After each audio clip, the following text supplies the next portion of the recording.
Nona bilang, kakak, dan malam ada ikut pesta di Soe, dekat Soe. Dia bilang, iya. Kakak yang pakai kaos putih itu, dia bilang, iya, itu saya. Kenapa? Nona jawab begini, woi kakak bicara teknis nasi.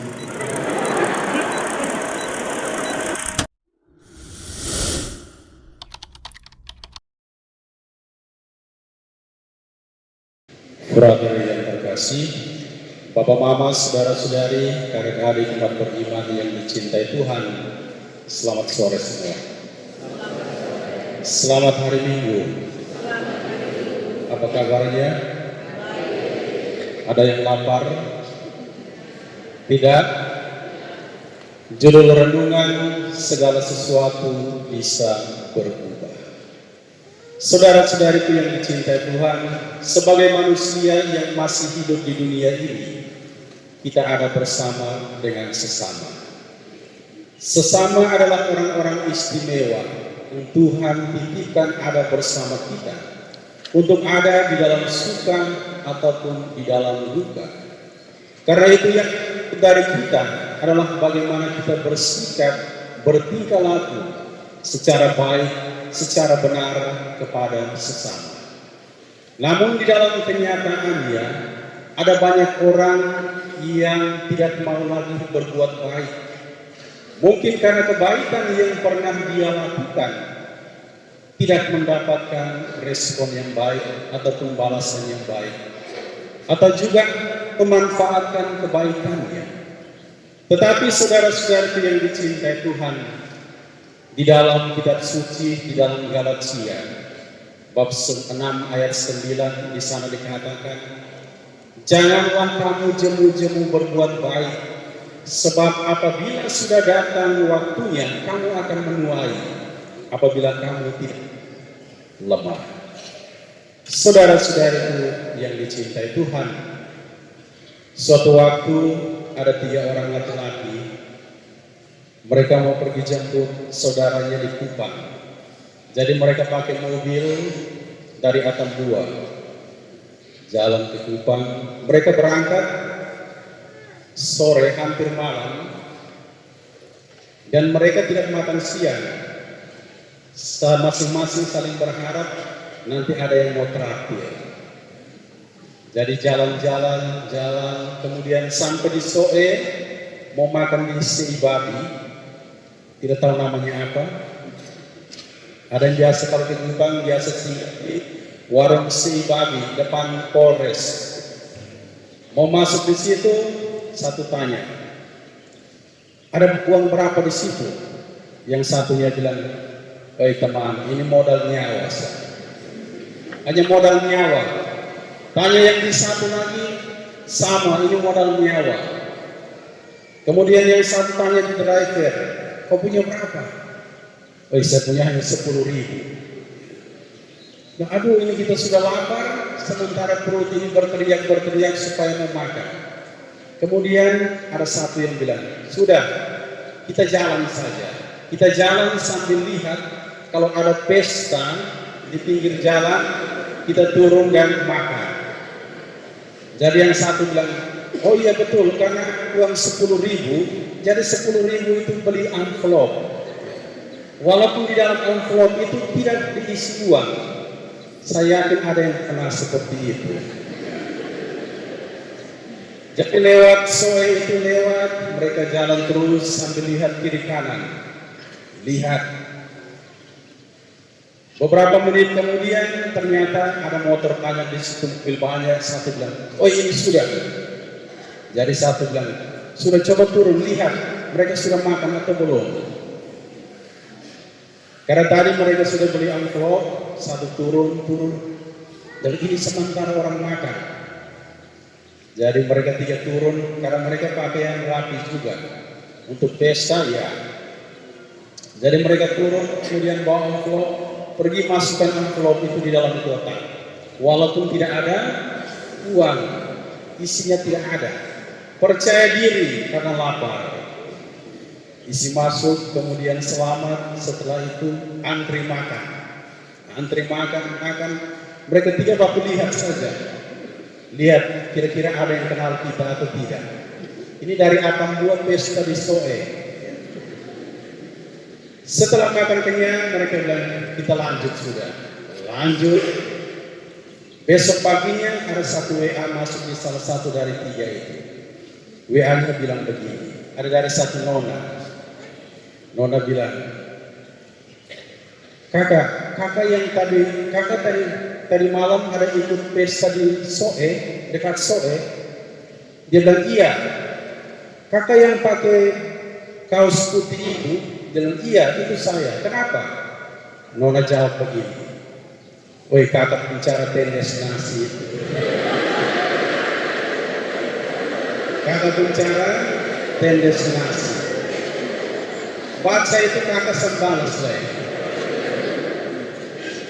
Saudara-saudaraku yang dicintai Tuhan, ada orang tertentu yang kalau mau mengusir laparnya, dia hanya cari pesta. Meskipun tidak diundang, dia pergi. Dan itu memang budaya kita.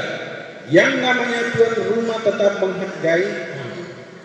Dan tuan rumah yang melakukan pesta, membuat pesta, salah satu hal yang sangat diperhatikan itu soal makan minum. Akan berusaha supaya tidak ada kekurangan, sehingga yang datang itu makan sampai kenyang. Saudara-saudaraku yang dicintai Tuhan, berbeda dengan situasi di dalam bacaan Injil tadi. Kalau yang tadi 3 orang itu lapar, pergi cari pesta, makan, kenyang. Kalau yang di dalam Alkitab berbeda, dikatakan bahwa Lazarus yang miskin, pengemis, badannya itu penuh borat, luka-luka. Untuk menghilangkan rasa laparnya, dia pergi ke rumah seorang yang kaya. Dia hanya berbaring di pintu sambil menanti apakah ada belas kasihan, apakah ada sesuatu nasi yang diberikan kepadanya untuk menghilangkan rasa laparnya. Saudara-saudariku yang dicintai Tuhan, kita mendengar bahwa orang kaya itu selalu bersukaria, selalu bergembira, selalu bahagia. Dia bahagia di dalam kemewahannya. Sedangkan Lazarus itu, dia miskin, melarat, dan dikatakan bahwa dia lapar. Ini adalah situasi ketika masih hidup. Tetapi semuanya itu berubah total ketika meninggal dunia. Tadi dikatakan bahwa Lazarus pada akhirnya meninggal.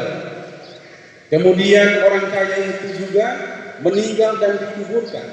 Ini hanya mau mengatakan bahwa yang namanya meninggal, kematian, selalu mendatangi siapa saja. Entah itu dia orang yang kaya raya, apakah dia seorang milioner, ataupun seorang yang miskin sangat parah. Ketika sudah tiba waktunya, maka dia akan meninggalkan dunia ini.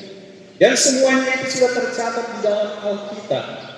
Di dalam 1 Petrus bab 1 ayat 4, di sana dikatakan, sebab semua yang hidup itu adalah seperti rumput, dan segala kemuliaannya itu seperti bunga rumput.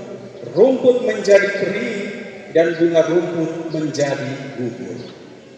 Saudara-saudaraku yang dicintai Tuhan, orang kaya sungguh-sungguh menggantungkan hidupnya ke dalam kekayaannya itu. Dia tidak berpikir tentang masa depan hidupnya setelah dia meninggalkan dunia ini.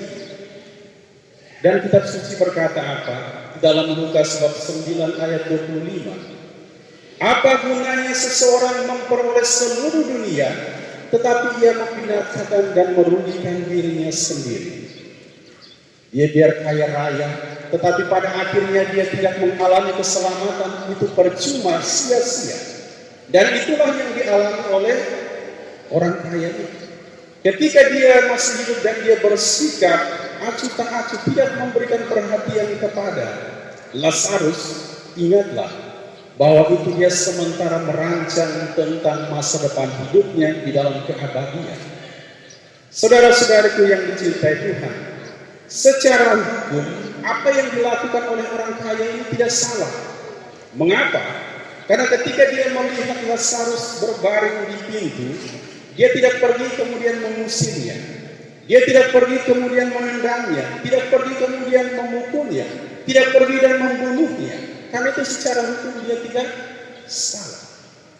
Tetapi secara moral dia mengabaikan kesempatan untuk melakukan kebaikan. Dan ini secara moral dia salah. Dan akibat atau konsekuensi yang dia terima, dia mengalami kebinasaan, penderitaan yang luar biasa. Itu artinya apa, saudara-saudara? Bahwa dosa itu bukan hanya timbul karena kejahatan yang kita lakukan, pembunuhan yang dilakukan, ataupun keburukan yang dilakukan seseorang terhadap sesamanya. Tetapi dosa itu bisa timbul karena mengabaikan kesempatan untuk berbuat kasih, mengabaikan kesempatan untuk berbuat kebaikan. Dan kitab suci juga mencatat Yakobus bab 4 ayat 17. Yakobus bab 4 ayat 17, di sana dikatakan, jadi jika seseorang tahu bagaimana ia harus berbuat baik, tetapi dia tidak melakukannya, dia berdosa. Jadi jika seseorang tahu bagaimana ia harus berbuat baik, tetapi dia tidak melakukannya, dia berdosa. Saudara-saudariku yang dicintai Tuhan, penderitaan yang luar biasa dialami, dirasakan oleh orang kaya itu. Tadi kita dengar di dalam ayat 24, di sana dia katakan, Bapak Abraham, kasihanilah aku, suruhlah Lazarus mencelupkan ujung jarinya ke dalam air supaya menyegarkan lidahku, karena aku sangat kesakitan di dalam nyala api ini. Luar biasa penderitaan. Hanya untuk menyejukkan lidahnya itu membutuhkan air yang berasal dari tetes-tetes jari. Suatu situasi yang sangat menyedihkan, dan itu dialami ketika orang mengabaikan kebaikan. Sedangkan apa yang dialami oleh Lazarus sesuatu yang luar biasa. Semulanya dia menderita, pada akhirnya dia mengalami kebahagiaan, dan kitab suci mencatat ia berada di dalam pangkuan Abraham. Ini suatu rasa nyaman yang luar biasa. Biasanya anak-anak kalau dia berada di dalam pangkuan orang tuanya, dia merasa sangat nyaman, sangat bahagia, dan Lazarus mengalaminya. Saudara-saudaraku yang dicintai Tuhan, firman Tuhan pada hari ini mengajarkan kita bahwa hidup ini bukan saja tentang memiliki, tetapi juga tentang memberi dan saling berbagi. Santa Teresa dari Kalkuta mengatakan demikian, jangan biarkan orang yang datang kepadamu pergi tanpa merasa lebih baik dan lebih bahagia dari sebelumnya. Jadilah ungkapan kebaikan Tuhan, kebaikan di dalam berkata-kata dan kebaikan di dalam bersikap. Saudara-saudariku yang dicintai Tuhan, 3 minggu lalu kami pergi ke Bajawa, ikut kegiatan Legio Maria di sana. Pada hari Jumat kami jalan-jalan, ada selesai kegiatannya di Paroki Santo Yosef Bajawa. Selesai kegiatan kami sementara duduk-duduk, lewatlah Mama Eta. Tahu Mama Eta? Yang biasa TikTok pasti tahu, yang viral di TikTok, Mama Eta atau Tante Eta, yang bilang apa? Hidup ini enjoy saja. Dia selalu makan sirip pinang selalu penuh di mulutnya. Waktu lihat saya bilang, Mama Eta, kita foto. Kemudian ada umat yang bilang, ini Romo dari Timor. Dia bilang, oh ya Romo. Jadi kami foto, saya juga selfie. Setelah itu dia pergi, kemudian kami jalan-jalan ke beberapa tempat pariwisata. Kami keliling-keliling, kemudian sampai di sana saya ingat, saya bilang, coba tadi saya buat video dengan Mama Eta baik. Buat video dengan Mama Eta baik. Kemudian saya bilang, karena kami ada 5 pastor dan 1 driver, saya bilang, mudah-mudahan sebentar kita bisa bertemu dengan Mama Eta lagi. Jadi sore harinya jam 5, kami lapar, pulang dari tempat wisata, kami singgah di warung. Warung itu satu los panjang, ada beberapa tempat di situ. Sementara duduk kami lihat Mama Eta ada di sana. Mampu ada minta uang 5.000, dia bilang kasih 5.000. Setelah dari situ dia datang menuju kami, kemudian yang driver ini orang Bajawa, dia bilang begini, ini romo-romo dari timur. Waktu dia dengar romo-romo, dia langsung lari keluar, dia lari cepat keluar ke pintu. Saya langsung bicara kepada yang lain, saya bilang, Imam tua ini kita ada perlu mau buat video, dia lari. Jangan sampai dia takut kita. Jangan sampai kita pun muka seram.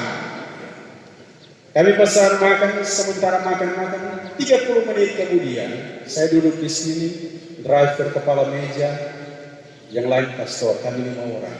Tiba-tiba Mama Eta datang, dia bilang, Romo, saya ada beli sayur untuk Romo.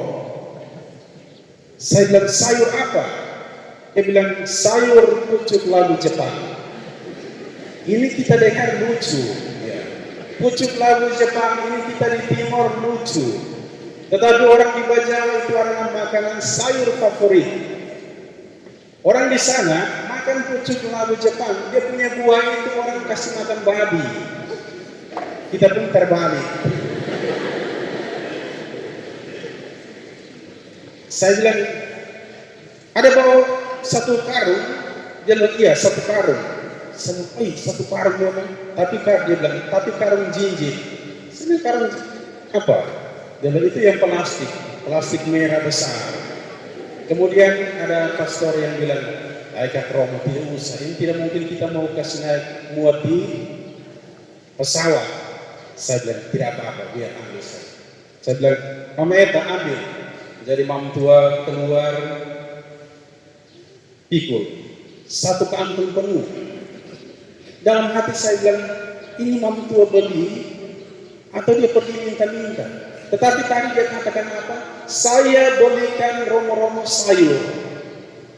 Luar biasa. Dia datang, saya tidak tahu 1 ikat berapa, tapi dia datang itu 1 plastik penuh. Kemudian saya bilang, Mama Eta, kenapa Mama Eta beli kasih kami sayur? Jawabannya ini tidak terduga. Dia bilang apa? Ya Romo, supaya kita bagi-bagi dosa.